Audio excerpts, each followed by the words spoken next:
ಪಾದದಡಿಯಲ್ಲಿ ತುಳಿದಿಟ್ಟ ಹರಿಯುತ್ತಲೇ ಬೆಳೆಯುವುದು ಭೂಮಿ, ತಲೆ ಎತ್ತರ ಬೆಚ್ಚುವ ಕೈ ಎತ್ತರ ನಡೆಯುವುದು ಸೃಷ್ಟಿ.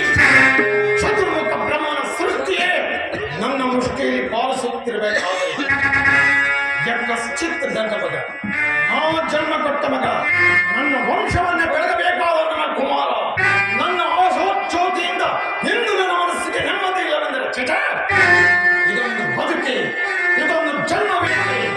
ಎಂತಹ ದುರ್ವಿಧಿ, ಎಂತಹ ದುರ್ವಿಧಿ! ನಾನೇ ಸರ್ವಶಕ್ತ ನಿಂತುಕೊಂಡು ಅದಾವ ಶಕ್ತಿ ನನ್ನ ಎದುರಾಗಿ ನಿಂತು ಕಾಡುತ್ತಿದೆ. ಅದಾವ ಶಕ್ತಿ ಪುತ್ರನನ್ನೇ ಶತ್ರುವನ್ನಾಗಿ ಮಾಡಿದೆ. ಅದಾವ ಶಕ್ತಿ ಅವನಿಗೆ ಸಾವು ಬರದಂತೆ ನೋಡಿಕೊಂಡಿದೆ. ಅದಾವ ಶಕ್ತಿ ಮುಖಭಂಗ ಮಾಡಿ ನನ್ನನ್ನು ತಗ್ಗಿಸುವಂತೆ ಮಾಡಿದೆ. ಅವನೇ, ಆ ದುಷ್ಟನೇ, ಆ ನನ್ನ ಕುಲವೈರಿಯಾದ ಹರಿಯೇ ಇದಕ್ಕೆಲ್ಲ ಕಾರಣ. ಎಲ್ಲವೆಲ್ಲವೋ ಹರಿ, ಕಪಟಿ, ಮಾಯಾದಿ, ನನ್ನ ಮಗನ ಹೃದಯಾಂತರಾಳವನ್ನು ಹೊಕ್ಕಿ ಅವನ ತಲೆಯನ್ನು ಕೆಡಿಸಿ ಮನಬಂದಂತೆ ಆಡಿಸುತ್ತಿರುವೆಯ. ಪುರುಷೋತ್ತಮನೇ ಆದರೆ, ನನ್ನಂತ ನಿಜವಾದ ಗಂಡೆ ಆದರೆ